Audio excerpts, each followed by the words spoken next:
বুখারীতে একটা হাদিস আছে, সালাসাতুন ফিল গার, বনি ইসরাইলের 3 লোক সফরে বেরিয়েছে, মরুভূমির সফর, মাঝখানে তুফান, ওই যাবে ওই বাঁচবে, দৌড়াদৌড়ি শুরু, দৌড়াতে দৌড়াতে এক পাহাড়ের গুহার ভেতরে আশ্রয় নিয়েছে। গুহা চিনেন তো? পাহাড়ের গুহা। আশ্রয় নেওয়ার সাথে সাথেই বৃষ্টির পানির ঝাপটায় পাহাড়ের উপর থেকে বিশাল এক পাথর খণ্ড এসে পাহাড়ের গুহার মুখটা বন্ধ করে দিয়েছে। বন্ধ, অন্ধকার। এরা পড়ছে বিপদে, হায় হায় বাঁচার জন্য ঢুকলাম, এখন দিই মরণ। ঢুকছিল কি জন্য? এখন মরণ। বিশাল পাথরের খণ্ড এসে গুহার রাস্তাটা বন্ধ করে দিয়েছে। 3 জন গায়ের যত শক্তি ছিল ধাক্কায়ও পাথর সরাই যেত। হায় হায়, অক্সিজেন ভিতরে যা আছে আধা ঘন্টা শেষ হয়ে যাবে। কি করে বাঁচার উপায় নেই। চিল্লা পাল্লা শুরু হয়ে গেল, কান্নাকাটি শুরু। একজন বলে, তোমাদের জীবনে কার কি নেক আমল আছে, যেই নেক আমলটা আল্লাহর ভয়ে করছিল ওইটার ওসিলা দিয়ে দোয়া করে দেখো কিছু হয় কিনা। সুবহানাল্লাহ কর, এটাই উপায়।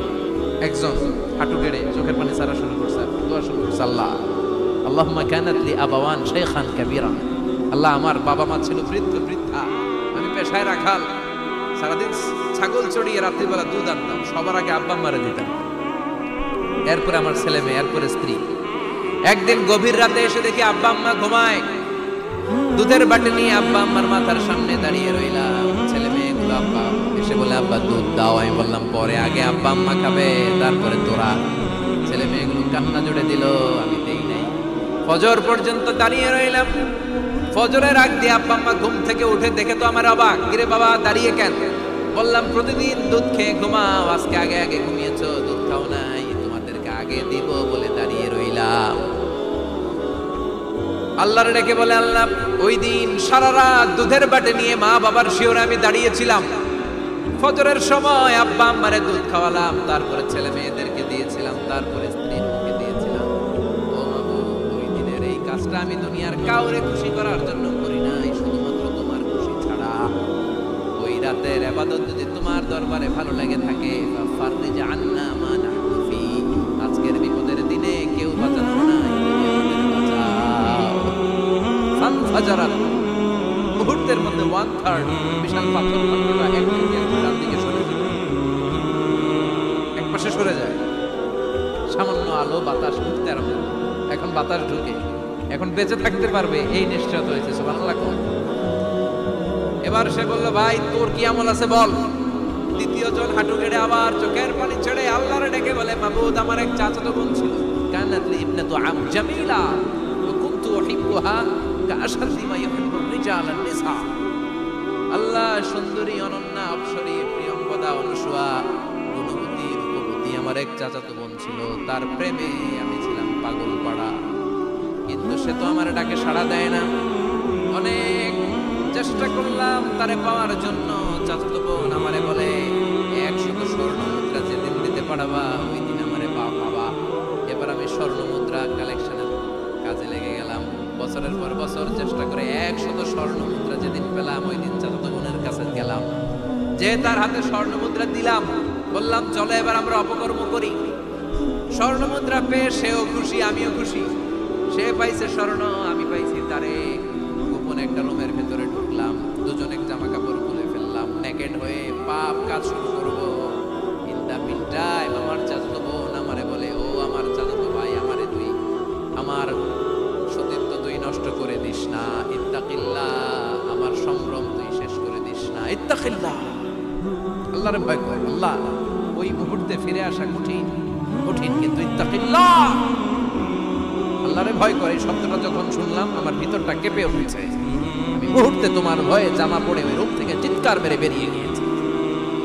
আল্লাহ, সেদিন আমি পাপ কাজ করি নাই, সেদিন আমি মনের খায়েশ মিটাই নাই, তোমার ভয়ে সেদিন আমি দৌড়ে পালিয়েছি।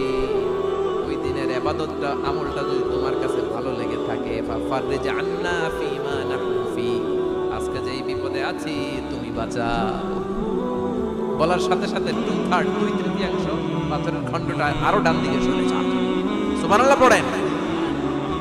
এবার আরো বড় ফাঁকা হয়েছে। এবার তারা বেরোতে চেষ্টা করলো, দেখে মাথা বেরোয়, শরীর বেরোয় না, হাত বেরোয়, পিঠ বেরোয় না, পা বের হয়, দেহ বেরোয় না, আরো সরত। এবার বাকি আছে কয়জন? সে দোয়া করতে শুরু করলো, আল্লাহ ইস্তাজারতু উজারা, আমি ব্যবসায়ী ছিলাম, অনেক শ্রমিক ভাড়া করে একদিন একটা কাজ করাবো, সব শ্রমিকের টাকা দিয়ে দিলাম। এক শ্রমিক টাকা না নিয়ে ভাগলপুর কই যে গেছে নিজেও জানি না, ওর টাকা আমার কাছে রয়ে গেল। এই শ্রমিককে আর টাকাটা বুঝাই দিতে পারি নাই। এই টাকা দিয়ে আমি কয়েকটা ছাগল কিনলাম, এই ছাগলগুলো বাচ্চা দিল, ওগুলো বাচ্চা দিল, ওগুলো বাচ্চা দিল, দিতে দিতে বিশাল ছাগলের ডেইরি ফার্ম করে ফেললাম তার ওই টাকা দিয়ে। 12 বছর পরে সে এসে বলে আমার টাকা ফিরায় দাও। আমি বললাম এই যে ছাগলের ডেইরি ফার্ম পুরোটাই তোমার। সে বলে আমার সাথে ঠাট্টা করে, আমি পাই সামান্য কয়টা টাকা, 1 যুগ আগে যেই টাকা পাইতাম ওইটা দিলেই চলবে।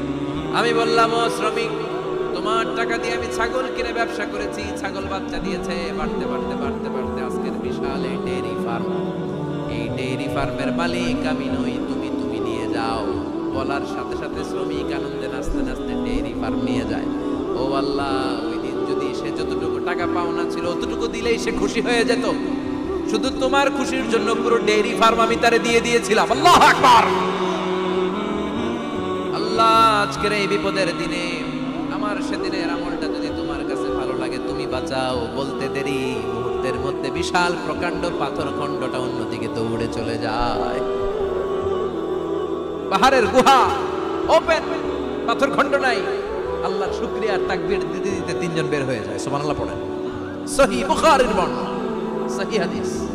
নিজের এমন কোন নেক আমল যদি থাকে যে আমলটা শুধু আল্লাহর জন্য করেছিলাম, ওই নেক আমলের ওসিলা দিয়ে দোয়া করলে দোয়া কবুল করবে কে? করতে রাজি আছেন তো?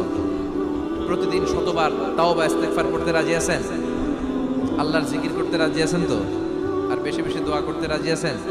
সবাই সবার জন্য দোয়া করতে রাজি আছেন তো? আল্লাহ আমাদের সবাইকে কথাগুলো বোঝার আমল করার তৌফিক দান করুক। আমরা পড়ি আরো জোরে পড়েন আমিন।